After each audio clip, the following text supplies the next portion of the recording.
श्री महाप्रज्ञ गुरवे नमः। जिसके सांसों में रहता है शाश्वत शांति का स्पंदन, उस महाप्रज्ञ को वंदन, उस महाप्रज्ञ को वंदन। सत्य अहिंसा अनेकांत को अर्पित जिसका तन मन, उस महाप्रज्ञ को वंदन, उस महाप्रज्ञ को वंदन। जिसके सांसों में रहता है शाश्वत शांति का स्पंदन, उस महाप्रज्ञ को वंदन, उस महाप्रज्ञ को वंदन।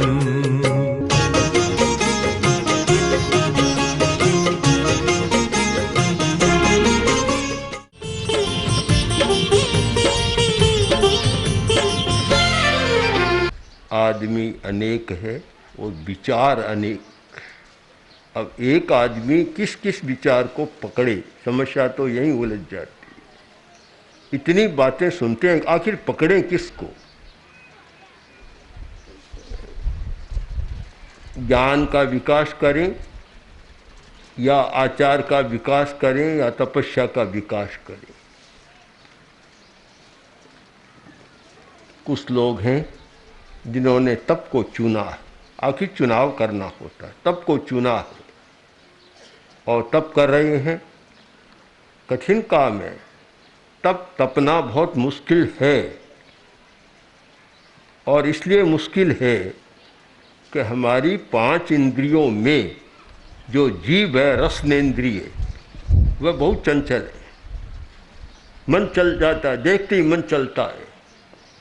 डॉक्टर ने मनाही कर दी कि खाना नहीं है, पर सामने चीज़ आ गई कि मुझसे रहा नहीं जा सकता। बड़ा कठिन है।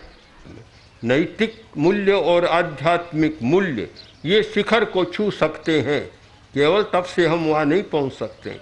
इसलिए तपने वालों को भी ध्यान देना है कि वे आध्यात्मिक विकास कैसे करें, अध्यात्म का ज्ञान कैसे करें। मुझे लगता है कि ज्ञान की कमी है। जब मैं यह बात कहता हूँ तो फिर ध्यान आता है कि आज के ज़माने में ज्ञान की कमी कहाँ है। आज तो शिक्षा का इतना प्रसार हो गया कि जगह जगह स्कूल कॉलेज खुल रहे हैं, और गाँवों में भी हमने देखा ऐसे विज्ञापन लिखे हैं अध्ययन बच्चों को पढ़ाने के लिए। छोटी छोटी ढाणियों में भी विज्ञापन लिखे हुए हैं, सबको पढ़ाओ। तो ज्ञान कम कहाँ है? हमें ज्ञान को भी फिर बांट देना होगा। एक है आजीविका का ज्ञान और एक है आत्मा का ज्ञान। आजीविका का ज्ञान तो बढ़ रहा है कि रोटी कैसे कमानी चाहिए, उसके तरीके क्या है, ये ज्ञान तो बढ़ रहा है। पर उसके साथ आचार का ज्ञान या आत्मा का ज्ञान, अध्यात्म का ज्ञान, वह नहीं बढ़ रहा है। एक आदमी ने पुस्तक लिखी, एक पश्चिमी लेखक ने, कि रोटी कमाने के 100 तरीके। वह भीख मांग रहा था। जब पता लग गया तो किसी ने कहा यह लेखक है जो भीख मांग रहा है, कि रोटी कमाने के 100 तरीके। उसके पास गए और बोले तुमने तो इतने तरीके बताए और फिर भीख मांग रहे हो, कि तुम समझे नहीं, यह भी एक तरीका है, उनमें से एक तरीका होता है। तो आजीविका के लिए कितने तरीके ईजाद किए गए हैं। आदमी खोजते हैं कि इतने तरीके हैं, और आज यह बहुत विकास हुआ है। आज का खास शब्द है एफिशिएंसी, दक्षता। हर बात में तकनीक, दक्षता, कि टेक्नोलॉजी बढ़ी है, दक्षता भी बढ़ी है, और आदमी बहुत ही कमा सकता है। अब भला कोई एक तो किसान अनाज पैदा करे और करे, वह कमाए तो ठीक है, पर सॉफ्टवेयर वाले कोई पैदा किए भी नहीं सारा कमा लेते हैं, दुनिया के सबसे बड़े धनी बन जाते हैं। केवल किया क्या, उन्होंने क्या पैदा किया? पर कुछ ऐसा हो गया कि आज तो संचार माध्यम या संचार की टेक्नोलॉजी एक धन कमाने का बहुत बड़ा साधन बन गया। तो आजीविका के तरीकों का तो बहुत बड़ा विकास हुआ है, नए नए तरीके ईजाद किए गए हैं, किए जा रहे हैं कि आदमी ज़्यादा से ज़्यादा धन कैसे कमा सके और बड़ा आदमी कैसे बन सके और दुनिया का नंबर 1 कैसे बन सके। ये तरीके बहुत विकसित हो रहे हैं, किंतु अध्यात्म का, आचार का तरीका बहुत कम विकसित हो रहा है कि ज्ञान कैसे, आत्मा अपना ज्ञान कैसे बढ़े। बाहर का ज्ञान तो बहुत है, अपना ज्ञान कैसे बढ़े यह बड़ा जटिल हो रहा है। अपना ज्ञान हुए बिना हम जो पाना चाहते हैं जीवन में वह नहीं मिलता। आखिर हर आदमी चाहता है जीवन में कि सुख रहे, शांति रहे, विघ्न बाधा न आए, लड़ाई झगड़ा न हो, कलह कराग्रह न हो और आराम से जीवन जिए। ऐसा जीवन जीना चाहता है, पर केवल आजीविका के अर्जन से ऐसा जीवन नहीं हो सकता। ऐसे जीवन के लिए आत्मा का ज्ञान, अध्यात्म का ज्ञान बहुत जरूरी है। तप तपने वालों को, पढ़ने वालों को, व्यापार करने वालों को, सबको एक बात पर ध्यान देना है कि जब तक अपना ज्ञान नहीं होता तब तक जीवन में सुख शांति का विकास नहीं हो सकता। ये ध्रुव सत्य है, आप निश्चित मान ले, उसके बिना हो नहीं सकता। हमने ऐसे लोगों को देखा कि जिनके पास कोई 20 अरब के आसपास की संपत्ति हो, किंतु इतना दुखी भी देखा, इतना दुखी, हमें आश्चर्य होता और कभी कभी हमारे पास आकर रोने लग जाते। मैं सोचता था कि दुनिया तो ये सोचती है कि धन हो जाए तो सब कुछ हो जाए, इतना बड़ा धनी आदमी है, आंखों से आंसू ढलक रहे। मैंने बहुत समझाया भी उनको, पर क्या करें, परिवार का भी झगड़ा, परिवार में भी शांति नहीं। अब खूब धन कमा लिया, बेटा ऐसा निकला कि बाप पर ही तीर मार रहा है। अब बाप का तो सारा निकम्मा हो गया, पत्नी अच्छी नहीं, झगड़ालू मिल गई तो भी समस्या। आखिर सुख शांति के लिए जो एक चक्र रचना, व्यूह रचना करनी चाहिए, वह पूरी होनी बहुत मुश्किल है। किंतु जब आदमी अपने आप को समझ लेता है, समस्या हल होती है।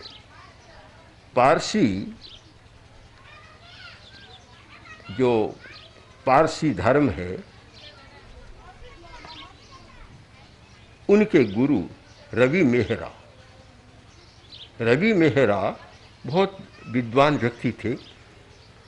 पत्नी बहुत पहुंची हुई थी, वह आत्मज्ञानी थी। एक बार रवि मेहरा बाहर गए हुए थे और घर में आए, आकर देखा तो तीनों लड़के सोए हुए। पत्नी से पूछा कि बच्चे अभी उठे नहीं, देर से सोए। कहाँ उठेंगे, आप भोजन कर लें फिर आपको बताऊंगी, उठा दूंगी। भोजन कर लिया। भोजन करते करते पत्नी बोली कि कल हम जो बर्तन लाए थे पड़ोसी के, वह मांगने आया था और मैंने उनको लौटा दिया। मेहर ने कहा बहुत अच्छा काम किया। अच्छा किया, क्योंकि मांगी हुई वस्तु है, उसको लौटानी चाहिए, उस पर हमारा मोह नहीं होना चाहिए, मोह नहीं होना चाहिए। अच्छा है, भोजन पूरा हुआ, अब लड़कों को चलो भीतर चलो, ले गई। पर्दा उठाया तो तीनों मुर्दे पड़े, मरे पड़े तीनों, महामारी की चपेट में आ गए। महामारी चल रही थी, तीनों मर गए एक साथ। एकदम रोने लग गए। पत्नी बोली अभी तो आपने कहा था कि मांगी हुई वस्तु है, उस पर मोह नहीं होना चाहिए, हमारा थोड़ा ही है, कहीं से आए हैं और चले गए, हमारी वस्तु तो थी नहीं, फिर आप मोह क्यों करते हैं। एकदम चेतना में परिवर्तन आ गया। आत्मज्ञान का एक वाक्य आदमी के दुख को कम कर देता है। और जब तक आत्मज्ञान नहीं होता तो फिर ममत्व होता है।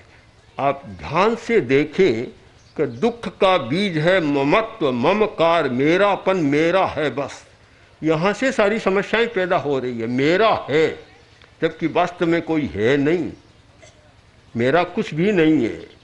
अकेला आता है, अकेला चला जाता है, मेरा कुछ भी नहीं है।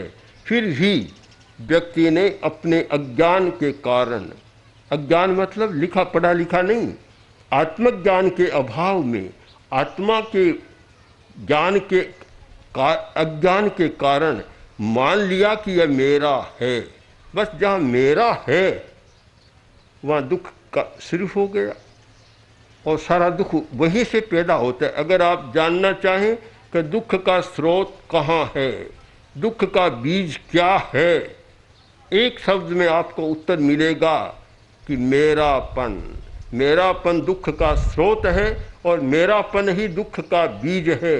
जब तक मेरा नहीं, कुछ भी नहीं, और जहाँ मेरा हुआ और बस शुरू हो जाती है। एक कोई व्यापारी व्यापार करने गया था और पुराने ज़माने में काफ़ी वर्ष लग जाते थे, यात्रा लंबी होती थी। काफ़ी दिनों से नहीं आया, वर्ष बीत गए, आया नहीं।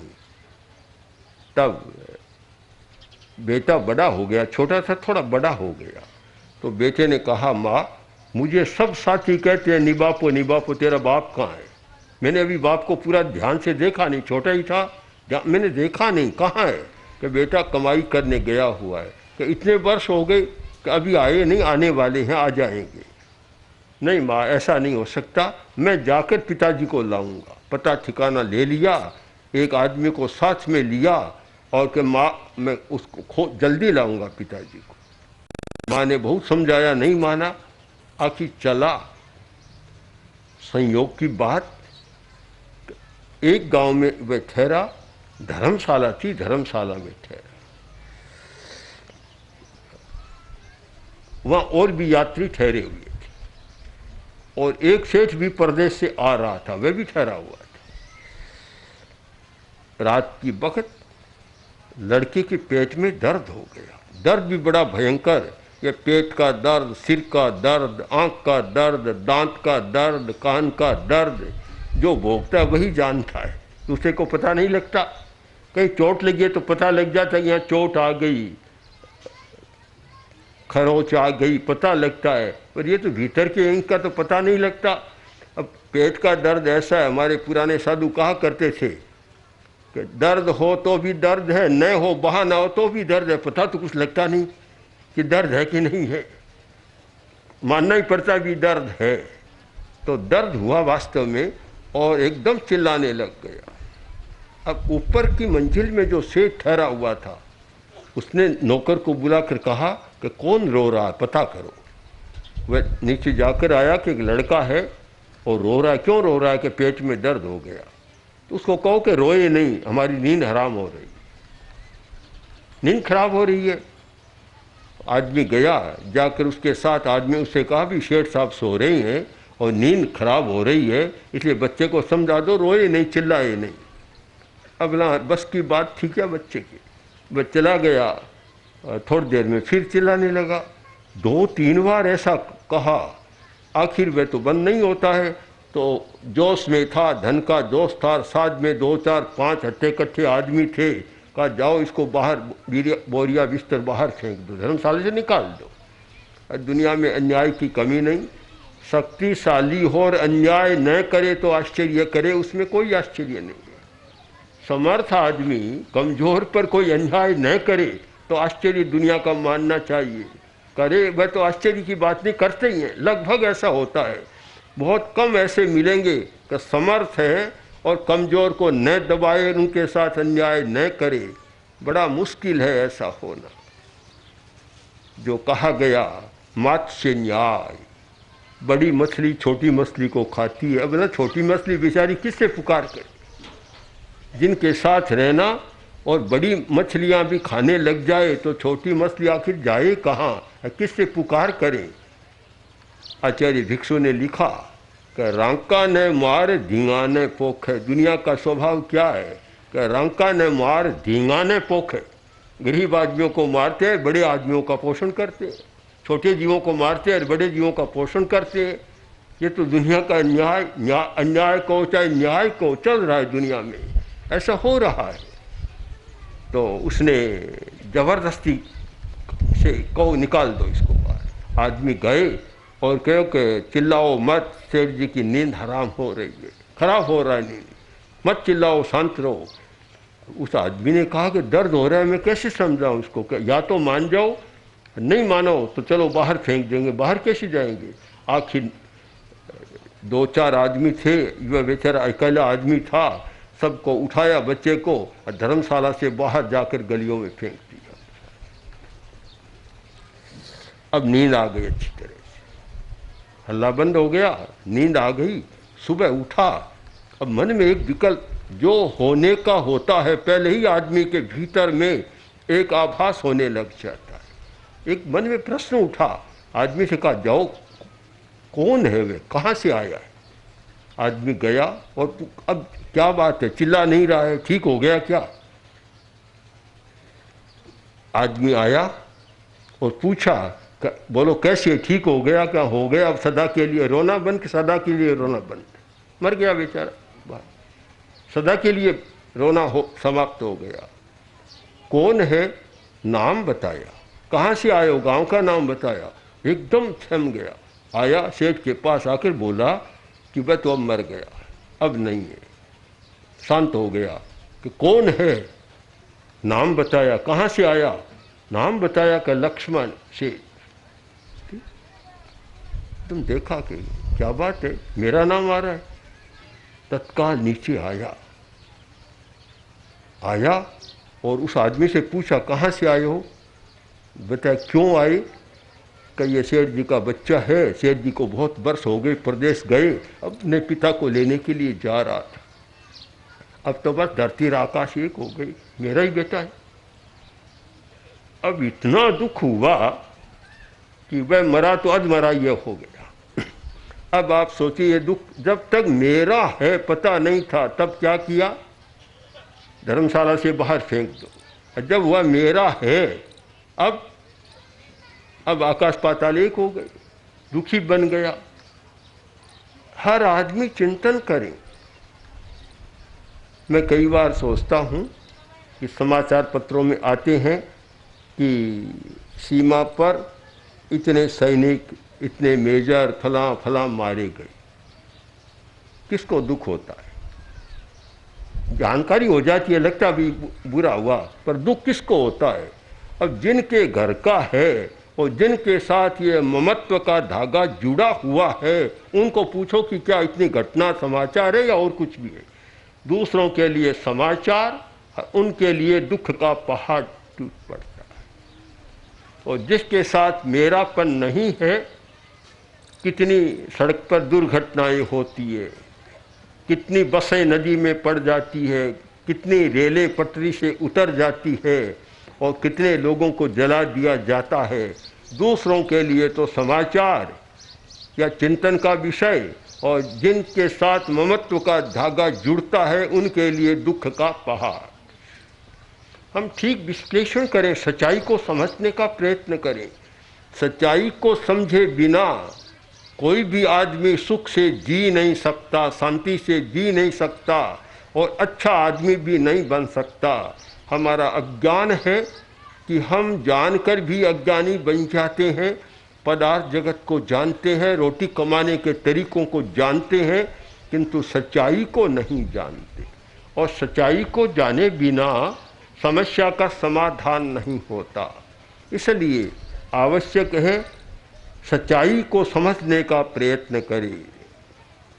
उत्तराधीन सूत्र में एक बहुत सुंदर वचन आता है कि जावंत विद्या पुरुषा सब्बेते दुख संभवा।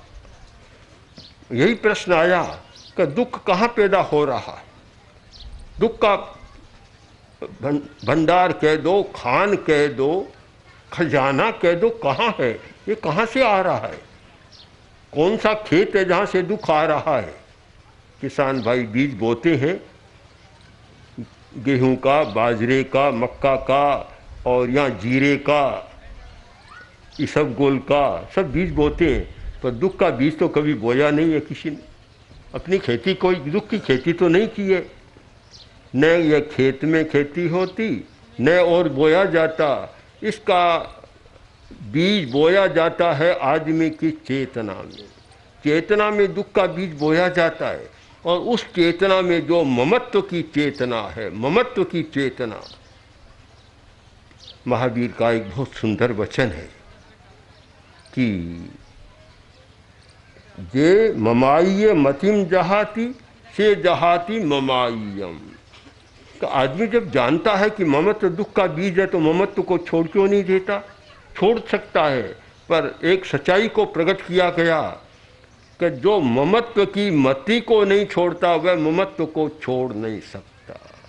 सबसे पहले चेतना का परिष्कार, चेतना का रूपांतरण, कि जो हमारी ममत्व की चेतना है और जहाँ दुख का बीज बोया जाता है, जहाँ दुख की फसल उगती है, उस ममत्व की चेतना को रूपांतरित कर दें, उसका परिष्कार कर दें, और उस चेतना में केवल यह रहे कि पदार्थ मेरे लिए उपयोगिता है किंतु मेरा नहीं है। यह सच्चाई स्पष्ट हो जाए, इसी का नाम अध्यात्म है। और अध्यात्म क्या है? अध्यात्म का अर्थ और क्या है कि यह मेरा नहीं है, पदार्थ मेरा नहीं, व्यक्ति मेरा नहीं, कोई भी मेरा नहीं। बस ये हो जाए, मैं अकेला हूँ, आत्मा अकेली आती है और अकेली जाती है।